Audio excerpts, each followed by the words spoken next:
Ruto shoe down. That's a big headline there, giving a lot of prominence on the top strip of the Standard.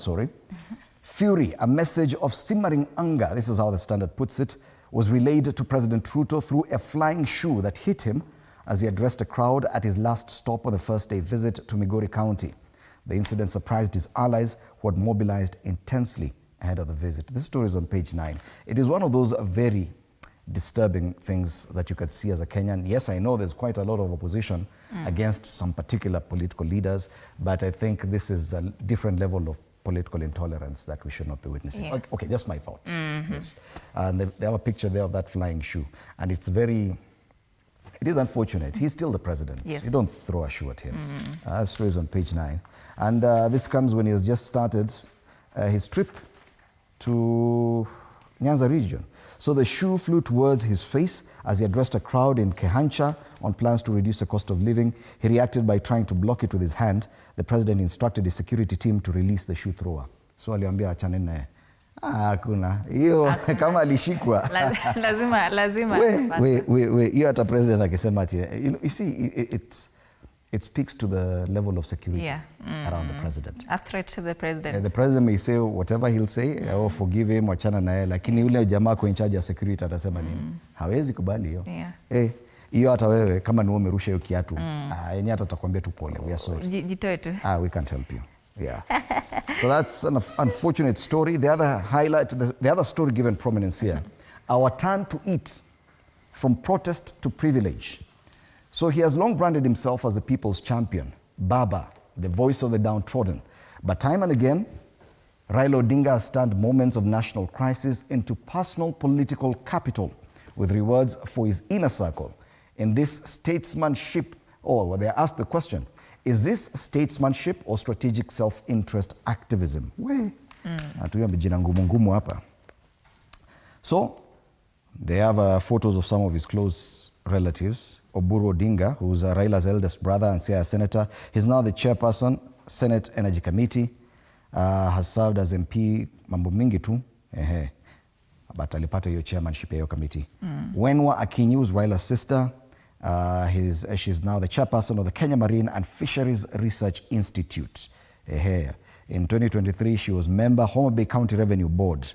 Winnie Odinga, Raila's last-born daughter, she's currently Iyala MP and was nominated by ODM and endorsed by Parliament. Jaoko Oburu, who's Oburu's son, currently serves as President Ruto's advisor on economic affairs. He has previously served as CEC during Governor Cornel Rasanga's administration. Our turn to eat. Is this a fair portrayal of Raila Odinga and his, let me call them, antics? No, it's not fair. We know it's not fair because mbona wanafinya.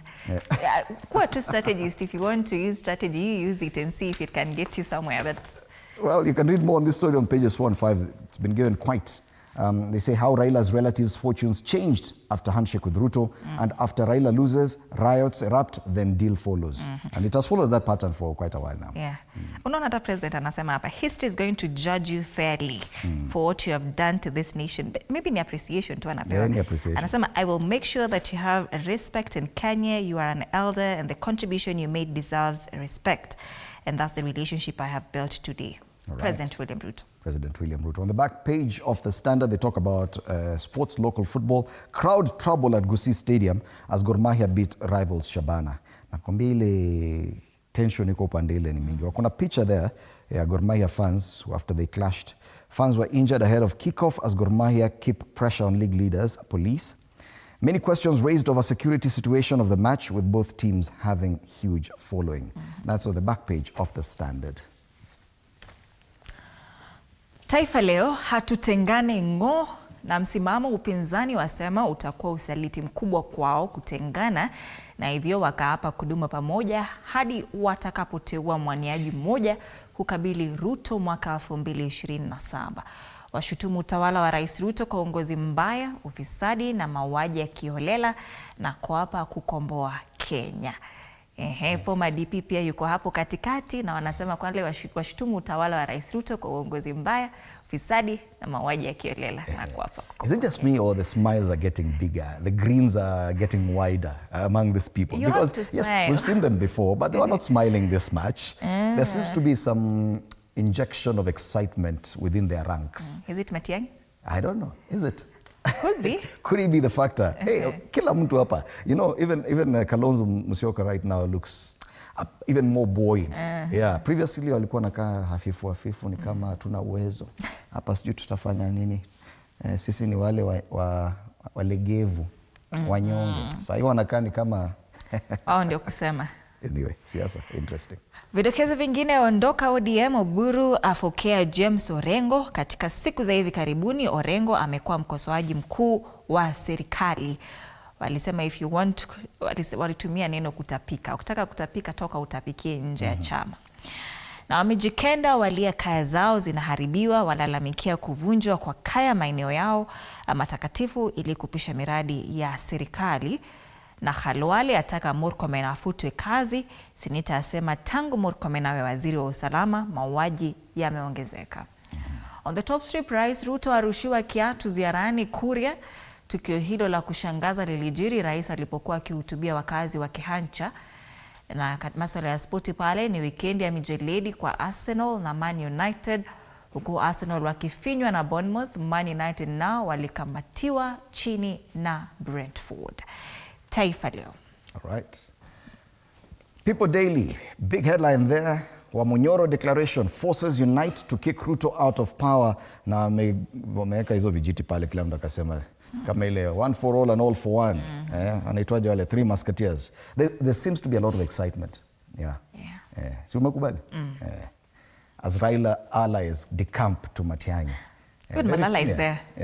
Very senior officials of anaitwaje ODM wanasema by the Matiang'i akitaka vizuri akuje tu ODM because hapo kuna better chance. Meaning everyone is now fighting for Matiang'i. Is he the X factor? Wanaita Munyoro declaration. Scare as shoe thrown at president in Migori. Once again, this one of course making it to all the front pages. And once again I have to say this is a very, very unfortunate incident where someone can feel or has the audacity to throw a shoe at the president, whether you like him or not. That's wrong. I feel like the women rep made it so worse. Alikuwa anasema that's just the way of wanasalimiana. Alafu anatuambia no, media don't go and report your things. That was a greeting. Oh, you greet the president by throwing a shoe. They need to change their ways. Yeah, that's a People Daily. The Star. Phone puzzle in MP murder as 4 suspects nab in city. Cop says suspect had a new phone, a SIM card for the mission. Do we have a physical case? We do. This story is on page 2. Grief former Kasipul MP Charles Were, a group of mourners at the MP's homestead. Police officers and forensic detectives inspect the car at the scene of crime, all at the front page of this newspaper.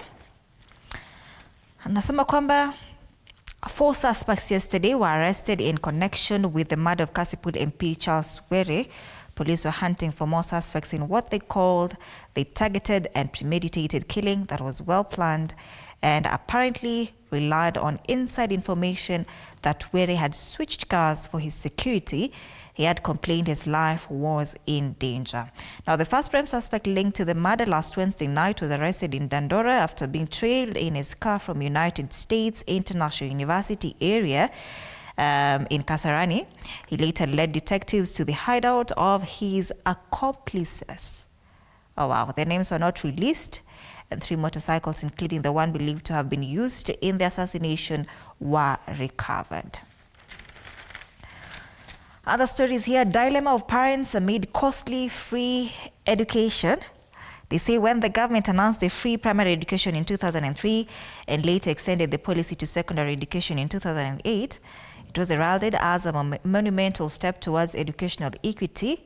But over 2 decades later, a parent like Mary Atieno is asking what exactly is free about free education.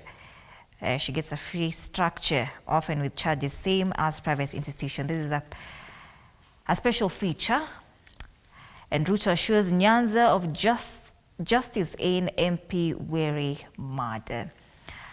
Fresh, independent, different, and that's the Star. You can buy it for 60 shillings and read more on the Star. Let's focus on the Daily Nation, which has a totally different headline on the front page. Talk about scandal of 22 billion shilling youth jobs projects. So they say billions have been poured by the government into programs to create jobs for the youth with little to show over the years. Damning audits show some money, which is part of the runaway public debt choking the nation, has been pocketed by ghost beneficiaries as auditors could not track recipients. And as these projects are turned into cash cows, the crisis of unemployment, one of the major grievances that triggered the youth uprising last year, continues to deepen. So the stories on pages 4 and 5, a proper spread of this. They talk about the estimated unemployment rates in Kenya according to the World Bank, and it's at 5.6 million. As at 2022. Nikubaya. Unemployment refers to the share of the labor force that is without work but available for and seeking employment. So some of the controversial programs, 4.7 billion shillings went to Enable, which is a Ministry of Agriculture program, inaitwa Enable. In Guinea, 15.4 billion, it went to the Ministry of Youth Affairs for a program called KYEOP, K-Y-E-O-P. 28 billion went to Nyota in the Ministry of Youth Affairs, na inasemekana hii pesa haijulikani imeenda wapi. Pesa ni mingi, watu hawana kazi, pesa imetolewa wafanye kazi na iwasaidie. Well, you can read more on that rather depressing story. So the concerned experts say initiatives are just money pits with no impact on country's economy. Najua zile vitu kama kazi mtaani, vitu kama hizo, pesa inaingia tu na inapotea. New waste law targeting local manufacturers takes effect. Producers had until yesterday to register with the NEMA under the Kenya's new waste law or risk having their products removed from the market. Story on page 8. Couples night out, bathtub murder and attempts to bribe pathologist. This is a story on page 3. Wacha tuangalie kidogo hapa because this one is interesting. Ni kando na masuala ya siasa. Lovebirds had stable jobs at the UN, but behind the facade of flourishing romance was a hidden plot. Court has found man guilty of killing his wife at Jacaranda Lake Elementite Lodge in Gilgil County. Wako sawa, kila kitu inaonekana sawa, wako na pesa, wakaenda hoteli, and it ended in murder. You can read that story on page 3 of the Daily Nation. Pale juu sasa ndo masuala ya siasa on the front page of the Daily Nation. Wanasema Gachagua hosts Kalonzo, Matiang'i and Karua. Hapo ndo wanasema smiles and greens zilikuwa tu hivi. After a triumphant reception in Gusii land on Friday, former Interior CS Fred Matiang'i was among opposition leaders hosted by former Deputy President Rigathi Gachagua at his Wamunyoro residence. I saw paka wameka ini ni I love Kiambu. I love Wamunyoro. Mtu akauliza na who loves Wamunyoro? Of course, there are people who love. You can see the amount of interest. Everyone wants to go to Wamunyoro. G loves Wamunyoro. Raila Camp's divisions play out in Ruto tour. The growing split among close allies of ODM party leader Raila Odinga played out in the first leg of the president's 3-day tour of Migori County yesterday. More on page 7. Gor Shabana League leaves 72 injured. Na hiyo nasema hata hii mambo ya sport na hiyo vita iko huko. It's linked to politics to some extent. So Gor and Shabana walikutana jana, kukakuwa na vita even before the match kicked off. And 72 people are injured. That's the Daily Nation today. Matters Business Daily. Betting firms cut winnings payout rates on tax squeeze. Wanasema kwamba punters suffered a double-digit dip in winnings after staking about 75 billion shillings on bets and games in 9 months ended March 2025, pointing to the possibility of shrinking odds offered by bookmakers amid punitive taxation. Now, data released by the KRA shows that withheld taxes remitted by betting and gaming firms from payouts made to gamblers between July 2024 and March 2025 dropped to 4.81 billion shillings from 5.65 billion a year earlier. Wanasema the amount wired to the taxman is equivalent to 20% withholding tax on winnings. This means the total payouts retreated 14.87% to 24 billion shillings from 28 billion in a similar period. Sahi watu wana bet kweli. It was bad. Watu wana bet kweli. Bado wana bet? Aviator. Okay. No easy ride as Bill seeks to end helicopter tax waivers, and wealthy Kenyans and politicians have been hit as President William Ruto's administration moves to eliminate tax waivers which allowed cheaper imports of aircrafts, including helicopters. The race for e-mobility, cyclists ride electric bicycles and motorbikes during the flagging off ceremony to mark the start of the 3rd annual e-mobility stakeholders conference and expo at KICC. On the ticker, tax holiday for firms investing 3 billion shillings via Nairobi hub. NCBA Group records 266 million shillings gain from buyout to insurer, that is AIG, and secured interbank lending doubles to 69.6 billion shillings. And that's the Business Daily. All right. So those are local dailies. We'll be discussing them with my panelists after the break. Wakili Ishmael Nyaribo, Professor Macharia Monene, and Waziri Kipruto Rapkirwa. Do stand by for that in a short while. Let's take a look at the cartoons as we come to the end of this newspaper review. And we start off with a cartoon on the Standard, and it gives us the evolution of crime in Kenya. Tulianza na rungu, tukaenda kwa kisu, small bunduki ndogo ndogo. Sasa tuko na automated rifles. Yeah, the guns, the weapons are getting bigger and better, and the criminals are getting even more daring. If that daytime killing of the MP is anything to go by, that's a cartoon on the Standard. This is the Star. Yes. ODM, mti pale ni ya ODM, lakini somebody's caricatured there akikata hiyo miti, ananikalia James Orengo. Yeah, anaitwa Jimmy. Jimmy. All right. Jim. Anakata hiyo miti, lakini ulisikia alifokewa jana akaambiwa ukitaka kutapika toka nje ya chama utapiki. Na ukisikia ni Oburu Odinga ameongea, unafaa kuogopa. Huyo ni Siaya senator, anaambia governor chunga sana. Sasa wewe mahali umefika, yes. Ni kama kuonyesha ile mambo. The Star. It's a cartoon on the Star. Daily Nation matters NGCDF and the split between which way for the NGCDF. We know even Raila Odinga has gotten into this debate na amesema hii mambo ya NGCDF, yes, it's a good thing, but that kind of money should be taken to the counties because a lot of that activity that NGCDF does is probably functions of devolution like roads and markets. So this way, that way, but these are pigs wenye wanasema wanaitisha. Wanjiko wako pale nyuma hata hajui kutaendaje. Wanaita pigs. Yeah. Okay. All right. People Daily. Fred Matiang'i has made it. He's caricatured here. Anakuanga amesha made it. He's caricatured here, lakini ameshikia pale. Baada nawaza kama ataenda peke yake ama ataenda na coalitions. Lakini asipochunga ataanguka hapo chini kwa hiyo. Okay, by the way, ni ukweli anaweza anguka, lakini you can see the kind of excitement ameleta kwa Munyoro. Watu jana walikuwa wamesmile kubwa sana. Those are the cartoons this morning. Yes, later on we'll be having this conversation with Evans Ndong on debt.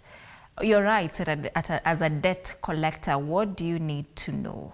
Evans Your Ndong rights as a here. debt collector or as a debtor? Debt collectors. Know your rights. Okay, know your rights. Okay. Know your rights. Sababu sometimes mtu anachukua deni pale, unapiga simu, anakutusi, ashiki simu, unataka umweke CRB lakini how? Lakini kuna wale wengine wa mobile nasikia wanakupigia simu mpaka simu inazima. All right. That will be coming up later on after the State of the Nation. But meanwhile, interact with us on our socials, TV47 Kenya on Facebook and YouTube, and on X at TV47 News KE. My handle is at Ann_Dida. Mine is at Fred Indimuli. See you after the break.